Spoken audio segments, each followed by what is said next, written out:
All right, and again, welcome to Wednesday evening's musician show here on WKCR FM in New York, 89.9 on your FM dial. It's 3 minutes after the hour of 6 o'clock. My name is Lauren Schoenberg, and my very special guest this evening, the one and only Mel Lewis, who is here to continue our history of jazz drums. Good evening. Good evening, Lauren.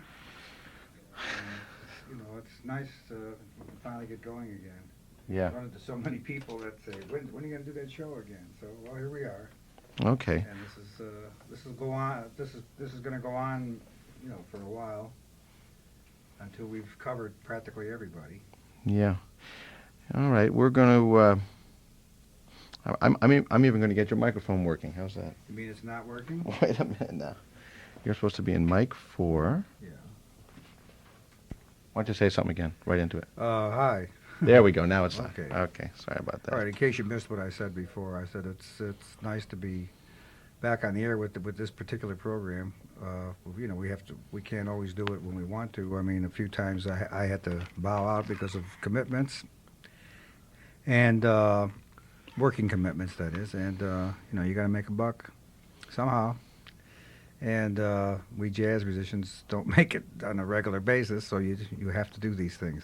But I've run into so many people, like I said before, that have really love these shows because they're important. And Yeah. I wish that there could be more.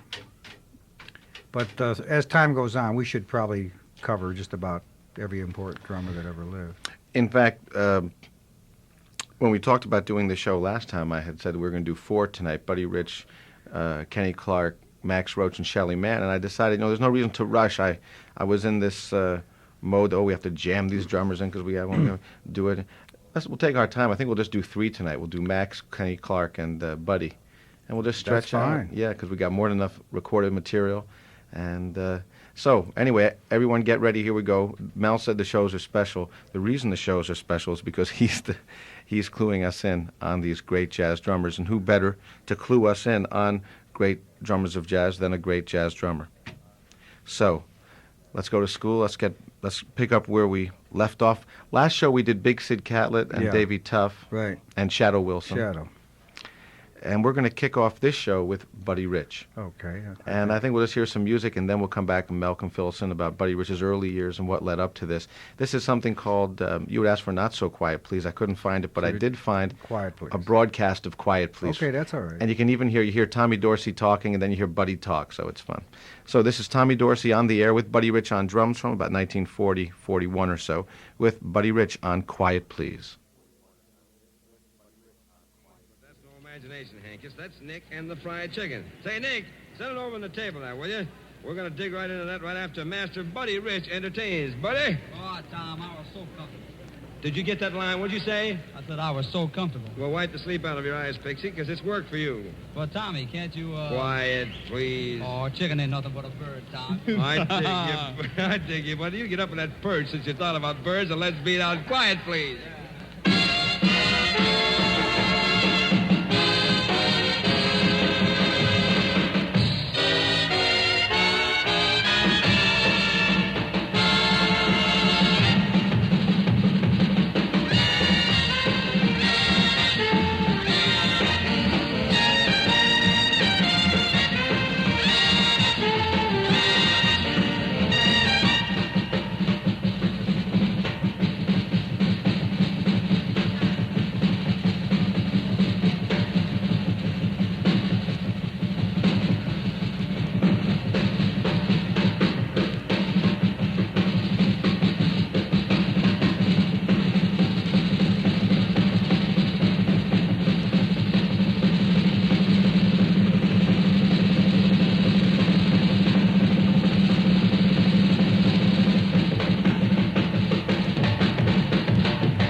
you realize how long ago that was, and and and you realize, he was a young man then. He was, couldn't have been more than, had to be in his 20s then, About 23, 24. something like that, and he had that much happening already at that time. As the solo started to end, it got faster. He actually turned from a fast 4 into a bright 2 for that ending that was written, that was in 2. Could you kind of explain that? Well, like bing, bing, bing. in jazz or in any music, mostly 4/4 is 4 quarter notes to a bar, to a measure where 1 2 3 4 1 2 3 4. A lot of times when things, if you wanted brighter than that, it'd be, of course, you go to 1 2 1 2 1 2 1 2. It's like becomes 2 half. No, it's the 4 quarter notes become 2 half notes. Right. So it's 2 quarter. Except they're played like that. It seems like that, but it's actually 2 quarter notes to a bar all of a sudden. And boy, what a transition that was. I mean, because for a second, I remember when I first heard it when I was a kid.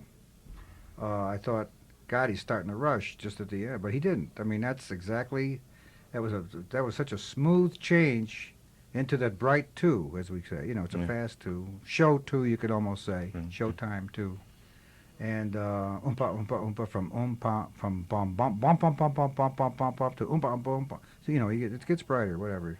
You know what I'm talking about, and if you don't, you'll never know anyway. Find out, read a book. Right. See, now I had asked for Not So Quiet, Please, because that's a totally different type of... A tom-tom tune. It was a tom-tom tune, and it was slow, and it was colors and all that, and I was actually thinking of how Buddy did things on a non-speed level, on where he played a colorful part, a more musical situation. This is what made Buddy Rich what he was. This was him doing his thing. Right. And you could see why people went nuts over him in those days, because nobody could do that then. Nobody could do it today. Yeah. And then later on, when he got, as we'll get into, his own band, where arrangements were written really around him, where you could hear him all night long doing his thing. Right. Here is the thing where you had to wait till the time came. Right. Tommy Dorsey was smart enough to use him, in that kind of a way. And the dialogue, the whole thing, that was showbiz, which, and the bands used to broadcast a lot in those days, and there was a lot of shows, and I mean, they put together, I guarantee you, most of what they said, and they're talking about the chicken and the whole thing, I guarantee you that most of that was improvised. There was no script for any of that.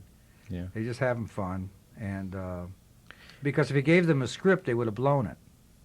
Because they're not actors, they're musicians. But musicians are such especially good musicians are so outgoing that, all kinds of things can happen.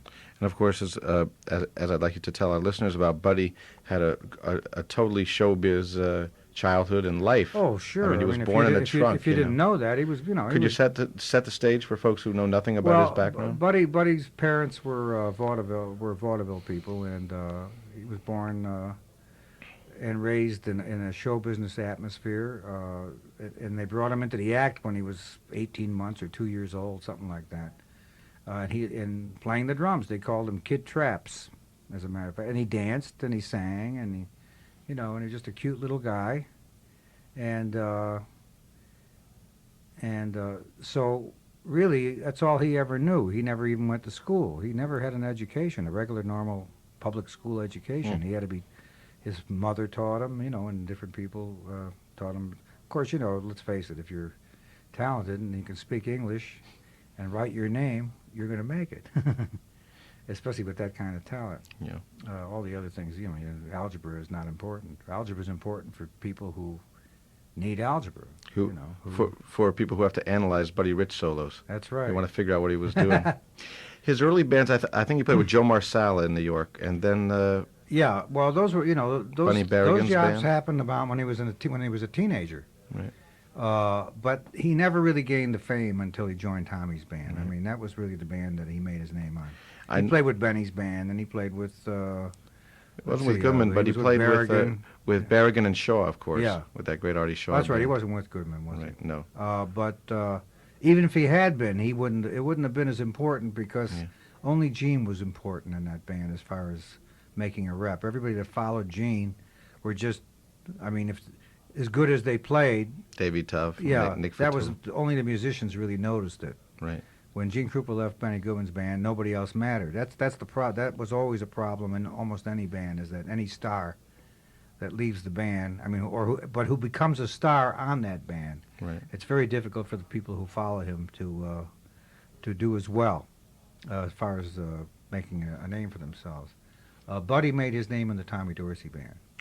So it must have been quite an event in those years. I mean, this is only 3 years or so after Gene Krupa had made Sing Sing Sing, and it was only a year or two or three after Chick Webb had made Liza. Right. You know, those monuments of jazz drum, and all of a sudden here comes this kid really just like demolishing all the speed records. You know, like setting new records. Yeah, and if you listen to the solo closely, you'll find out that it's derivative of Krupa and Chick Webb. I mean, it's not really. He didn't play anything that was new.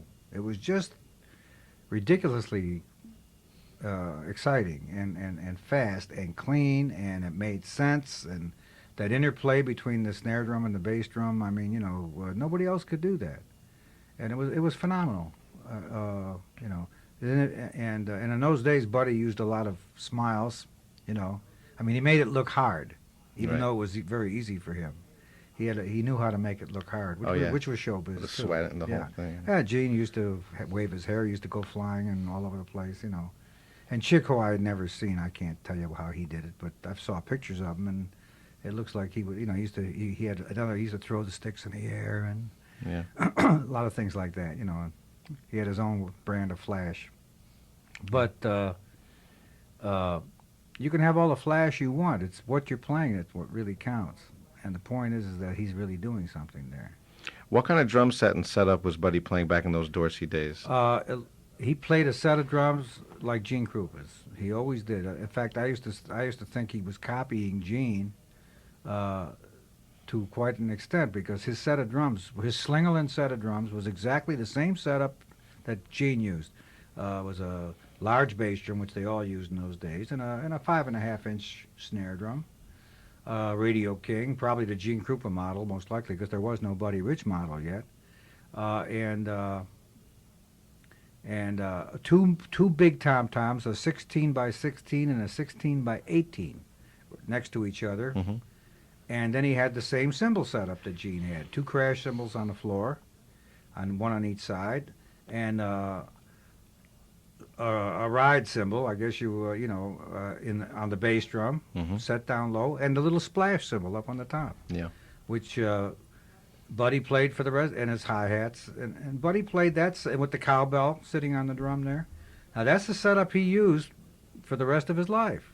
Exactly. He never changed it. And that's the same setup Gene Krupa used for all of his lifetime. I mean, so I think that was influenced by Gene, definitely. I mean, there's no getting away from it. Even the logo on the front of the drum. Right, the BRTD. The BR with the TD, but that BR was the same as the GK. Right. So I mean, that's that. That's Yeah. Gene was there first with all of that, include the setup. That setup, and I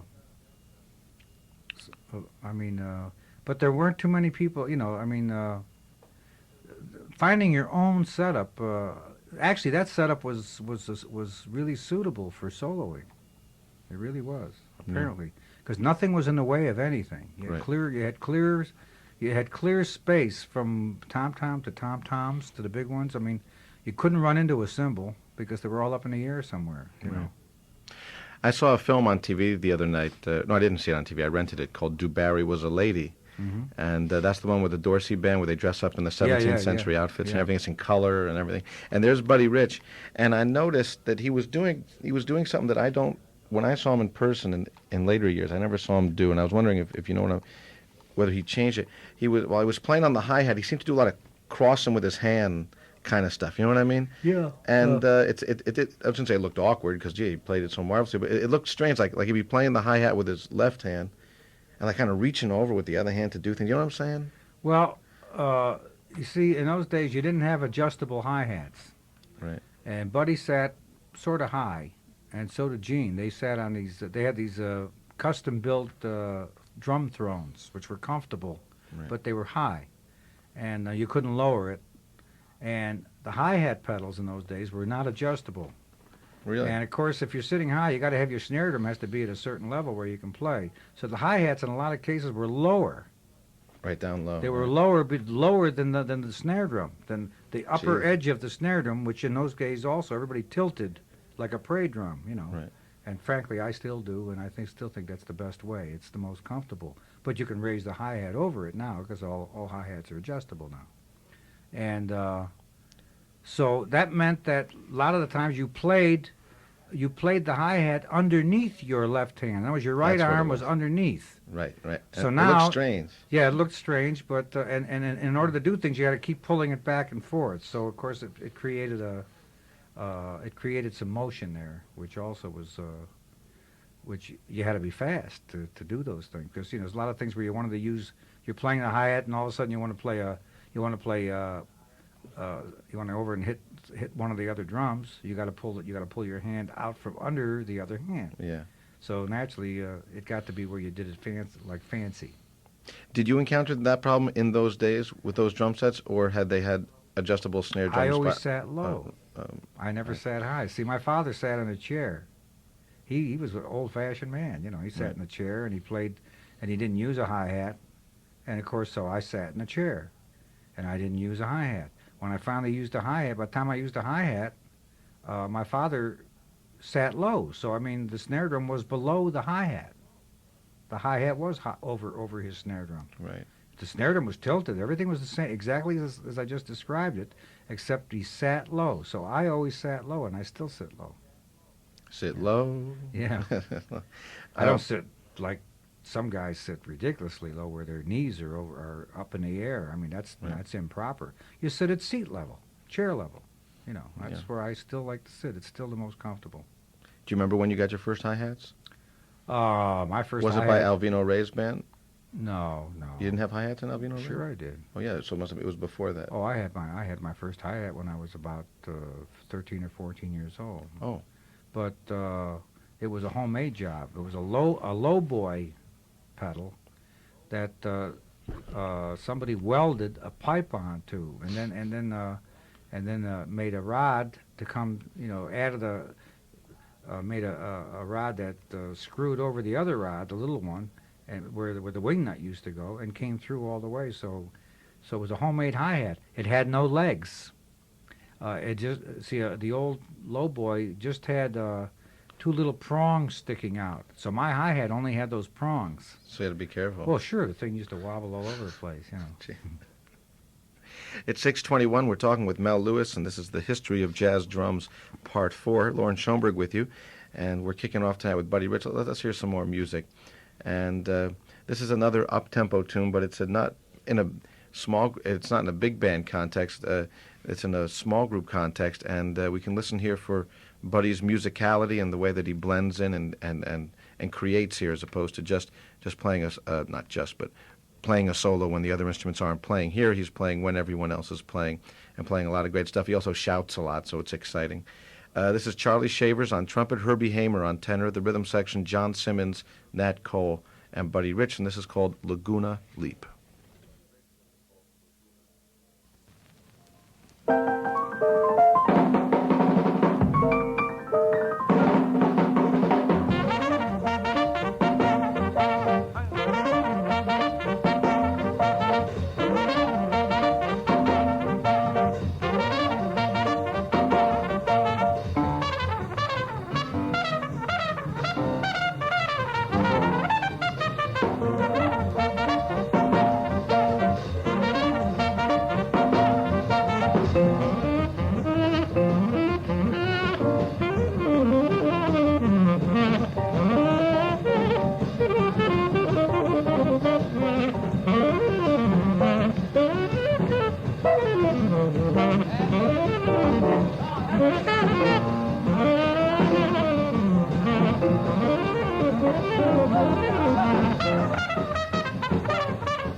That was fantastic. First of all, swinging tremendously, and it was a very compatible band. You know, I mean, it really was.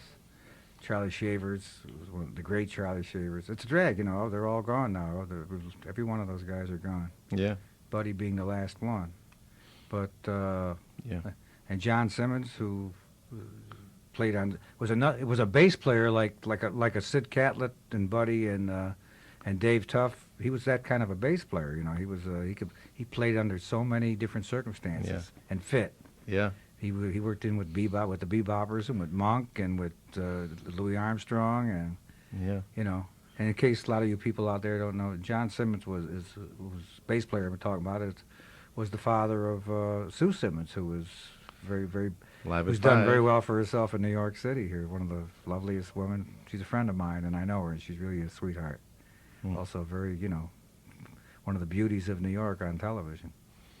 And Nat Cole. Nat Jeez. Cole proves once again, you know, a lot of people don't realize, you know, everybody loved his singing.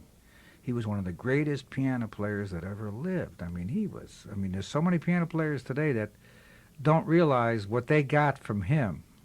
Through Oscar Peterson and other people, Oh, too. yeah, but it all came out of Yeah. Nat King Cole. He was a fantastic pianist. I was very lucky. I played with him when I was a teenager, you know, when he had the Nat King Cole trio. When they were before, I met them and knew them before the hit records, you know. Really? When they you know, and they had made, like, you know, I mean, It's Only a Paper Moon and those things. But I mean, they didn't become, they weren't as hot as they became. Right.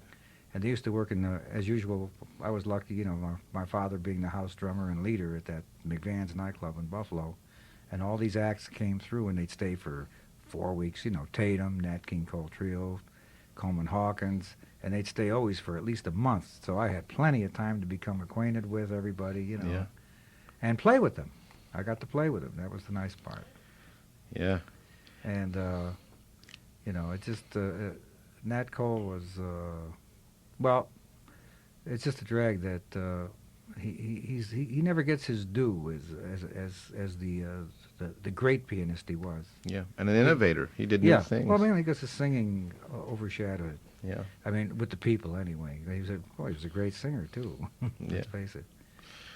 Yeah. And Herbie Hamer was. I remember him. I didn't know him. I mean, but I remember around the time when he was around. You know, a lot of people. There was another man, and he was out of the Coleman Hawkins School of Playing, and I don't think he was mostly hung around New York here, and I think he did a lot of studio work and things in Yeah. those days too. And L.A. too. Yeah, I think he got hit by an airplane or some weird thing. He did. some strange thing died in happened some to him, strange yeah. accident. Yeah, it was an accident. I know that. Yeah. But how about Buddy on that record? I mean, because that was all Buddy hi-hat. it's ridiculous. He played. He used the hi hat behind each soloist differently than he did for the ensemble. You know, and but see that came out of Joe Jones. You know, because Joe did the same. Joe's the guy that developed that kind of thing where he can use a hi hat on a whole tune, no matter what, and constantly change the texture. I mean, to get a different sound out of the hi hat. Just by the way you open or close it, or don't open it or close it, and Buddy did that tremendously on that. I mean, and at that tempo, Yeah. and he did a lot of tricks with it. I mean, he seemed like he never left it, No. you know, except for the snare drum Yeah. for the soloing. Yeah, I mean, we've probably talked about it before. I'm not sure on some of the other shows, but it's like I don't understand. I mean, I've seen and heard and played with drummers. They'll play a whole night, Yeah. never play the hi-hat. I mean, from 9 o'clock to 1 o'clock, Oh, never most- even touch yeah, it. well, most drummers today don't know how to play the hi hat. It's like not using your foot or your yeah, hand or see, something. I mean, I rock don't- drummers don't know. They don't know how to play a hi hat. All they know about it is to play tick tick tick tick tick. That's all they know. Right. They don't know anything. They don't know how to open or close it. A lot of them have it set, locked, closed. Really? Well, sure, because then they can use their feet to play with their 3 bass drums, you know? Yeah, yeah. Which makes no sense because they don't know how to use one either. But even jazz drummers too seem to have neglected the hi-hat. They have. They really have. They think it's old-fashioned, but actually they don't know how to use it. You know, playing a hi-hat, you know, it's not easy. and it's not open and closed. It's actually just it's such a slight lift. The lift of your foot to raise the cymbals is so slight. I mean, it's really, you could do it with just moving, by just lifting your toes with your foot flat on the hi-hat. And just lifting your toes up in the air, that hi-hat will come up. If you have it in the right place and you know how to control it. And it'll give you a small opening, which is just enough to make a sound that you might want. Yeah. And then, of course, a little bit more gives you a little more sound, And you open it up all the way, of course, it's too much sound, because now the cymbals aren't touching each other, and then it doesn't sound good that way at all. But unless you want to use the top cymbal as a crash cymbal or something, Yeah. or you want to do some tricks using the two cymbals, as cymbals, not as hi-hats. But that's an art form in itself, also. I mean, Max Roach, who we're going to get around to later in the program, is excellent at using the hi-hat. I mean, but all us old guys use it. I mean, I can't see playing a first chorus of anything without. I can't see starting out on a top cymbal. I just don't see it. Yeah, you have to It start doesn't even and make go sense somewhere. to me. Yeah, the top cymbal or the ride cymbals, they come later.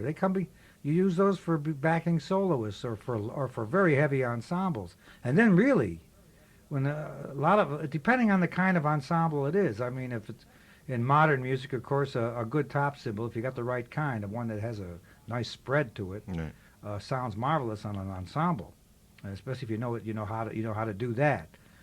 If not, but on a tight ensemble, the hi-hat is really the one to use, But you got to again know just exactly open, closed, what, Yeah. You got to know how to use them. Yeah. And Buddy sure did. We're talking with Mel Lewis at 6:32. You're listening to the History of Jazz Drums on a Wednesday evening's Jazz Alternatives. And we're going to be continuing with this series, depending on scheduling and things like that. Hopefully, maybe we can even hook up next Tuesday afternoon. Next Tuesday afternoon will be fine. Yeah, for me. and we'll do part Yeah, 5 then. Let's count on. Let's sort of plan on it. Okay, all right. Well, we'll count on next Tuesday afternoon to continue.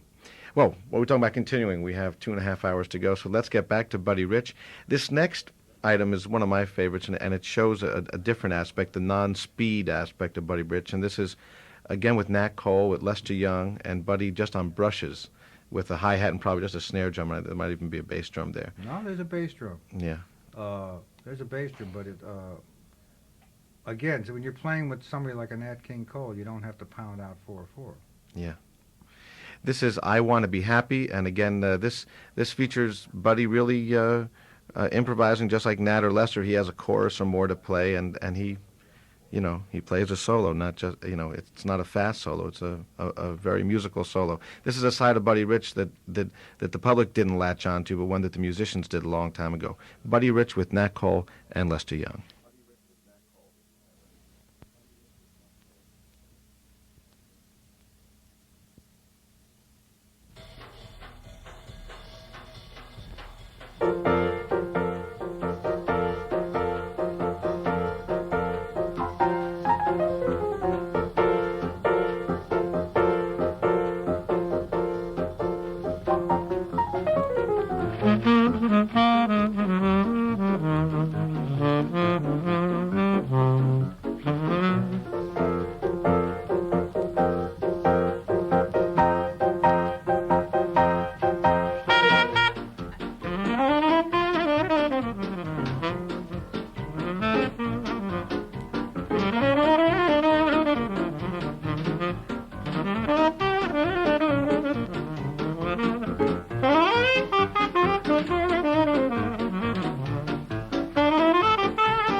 Okay. That's a masterpiece. Well, that's the interplay between the three musicians is just absolutely phenomenal, and you know, and this is what Buddy used to always talk about, and I talk about, and any great musician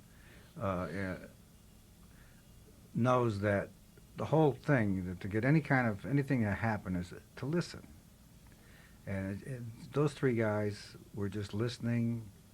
I mean, there was no doubt. That whole thing was built around the interplay and beautiful brushwork on Buddy's part. I mean, absolutely beautiful. And he kept getting different effects, different things. That again is with the calf heads, of course. Yeah. You know, you can't. The plastic heads are. I mean, I don't care what Remo Belli or any of them think about what I say, because I'm going to say it. Plastic heads are only a convenience for against the weather. You know, that's what they're good for. As far as the sounds, you can get a lot of sounds on a plastic head if you know your head and you know your drum.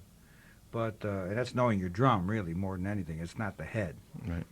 But in those days, calf heads, you know, because of the point is that the texture of the head, it's skin. It was skin. It was an animal's skin, and of course it's very uneven. You know, I mean, it's thicker here, thinner there, oily here. You know, and little different things that holy here is places where you got to be careful for the holes where certain hairs were, you know, that were pulled out, or you know, when they cleaned the head and all that. And then of course there's scars where the animal was, you know, got torn up somehow or other in the course of its life, and you could use these. If you once you got the head on the drum, as time went on, especially with brushes more than anything, you got to use these little sounds that you could do. You could use. I could hear it there. He knew where they were on the drum. You know, and that's why today when I play calf head, I mean, I love playing solo with brushes because of the fun you can have with a good head. Now, a good head means a head that's, you know, got some sounds in it. Yeah. A real smooth head, I mean, it's a smooth head. Hell, you might as well have plastic on if that's all it is, you know. Yeah, I prefer a head that's got some character. How many drummers use calfskin heads today? Today, I think I'm the only one that uses them complete that I know of. I wouldn't say I'm the only one. Jake Hanna. Vernell, maybe. Vernell has a calf head on the front of his bass drum, but not on the batter side. He uses a plastic. And Jake Hanna uses a calf head snare drum. Shelley was using calf heads at the time he died on a snare drum. Mm-hmm. But using them on the bass drum on both sides like I do, I don't know. I mean, if there must be, I can't be the only one. I mean, but Who I think makes I'm the them? only. Well, they're made in Chicago. There's a place in Chicago. See, I've got plenty of old heads. I noticed that when I worked with Panama Francis there, Panama had one on his batter side of his drum. Really? He had a calf head on his bass drum, but a plastic on the other side. And actually, I had on that bass drum, I had plastic on the other side too. That's one I used plastic on one side.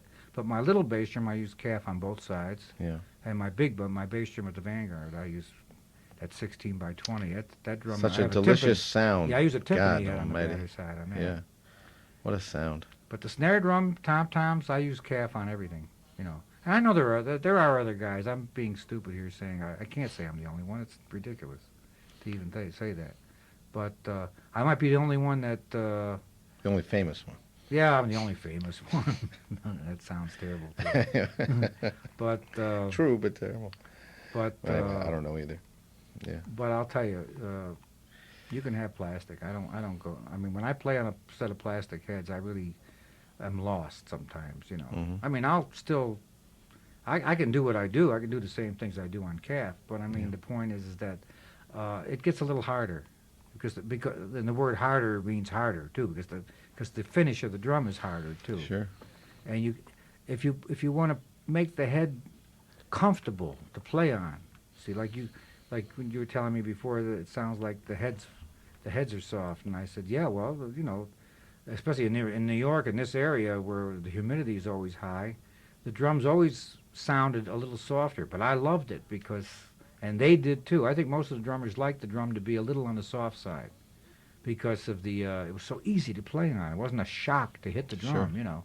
And rim shots had that nice deep sound to them and all that. You know, it was a very musical sound. Oh yeah, yeah. A dry calfskin head that sounds worse than a tight plastic head. They're hard to play. They don't sound so good. I hate tight calfskin heads. They're really hard to play on. Yeah. There's that medium spot. Yeah. But on plastic, you have to do it with a key and set it there.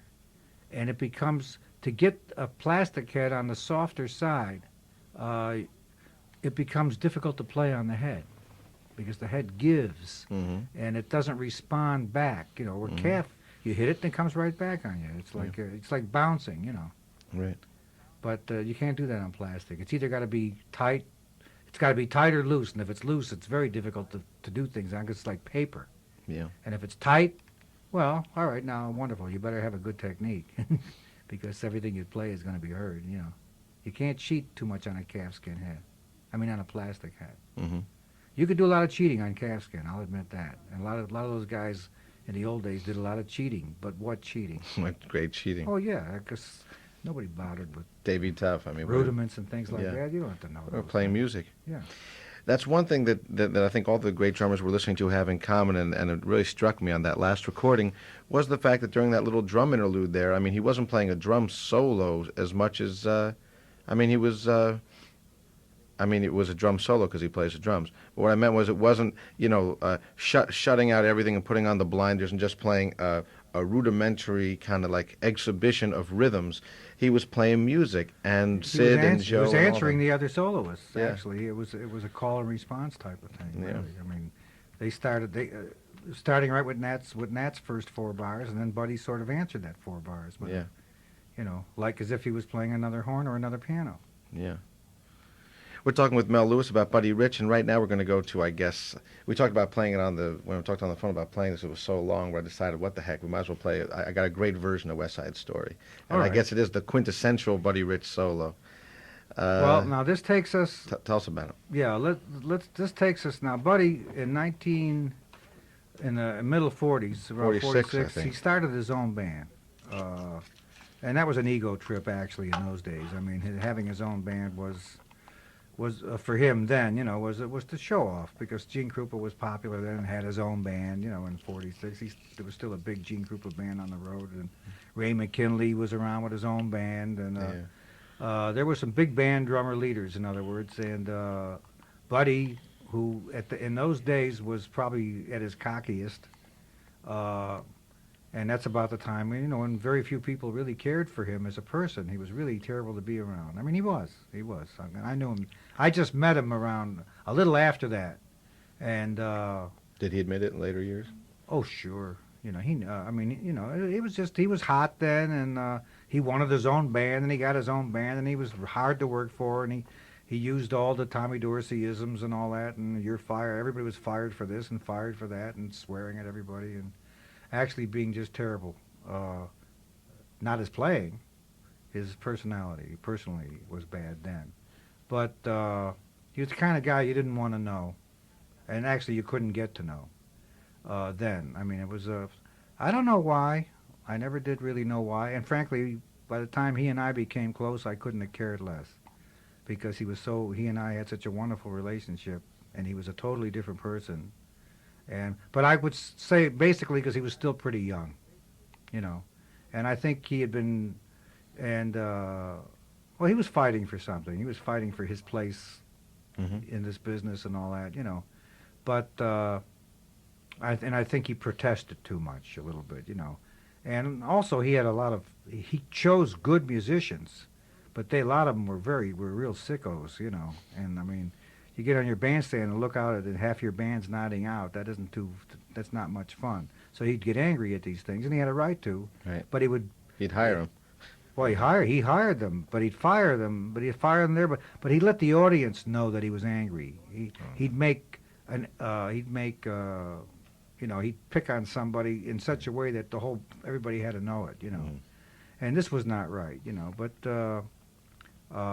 that's the way it was. If you didn't like it, quit, you know, or you'll be fired anyway. But when he played, he more than made up for that every time. And the funny bit is, in that 46 band, he was trying to play bebop, so he left out a lot of the dazzling things he could do. He didn't do. He was trying to be simpler. I remember because I went to see him a few times then, and I noticed that he didn't get into that flashy thing. People were waiting for it, but he didn't do it. He was trying to be cooler, you know. Right.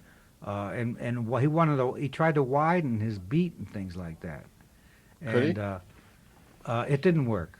It didn't work. It just didn't work out. I mean, he had these modern bebop arrangements, and well, it worked to an extent, but he didn't know how to play the right. He couldn't play Max Roach type of fills and things like that. He could have, but he just didn't know them. He didn't know how to do them with that modern stuff. So he went back basically to an older style of band, and then he could be himself again. Right. And it worked naturally, and everybody else was happier too, because that's really where it should have been. Yeah. And then then through the 50s, he mostly had small groups, and then he got stuck working out there with Harry James, and you know, he had to make a living, so he went out to the West Coast and lived in Vegas for years, playing with Harry James, and finally one night. And, you know, we had already formed our band in '65, the end of '65, and I think he heard about that. I'm not saying we influenced him to starting the band, but right around the same time we had our band, all of a sudden there was a new Buddy Rich band on the West Coast, because the New York Thad Jones Mel Lewis band was making some noise on the East Coast. And all of a sudden, here comes Buddy with a new band, and this time he was smart. He got the right people to write, and he built the band around himself. I mean, it worked. It really worked. And now he was starving to play, you know, and get into his thing. And I think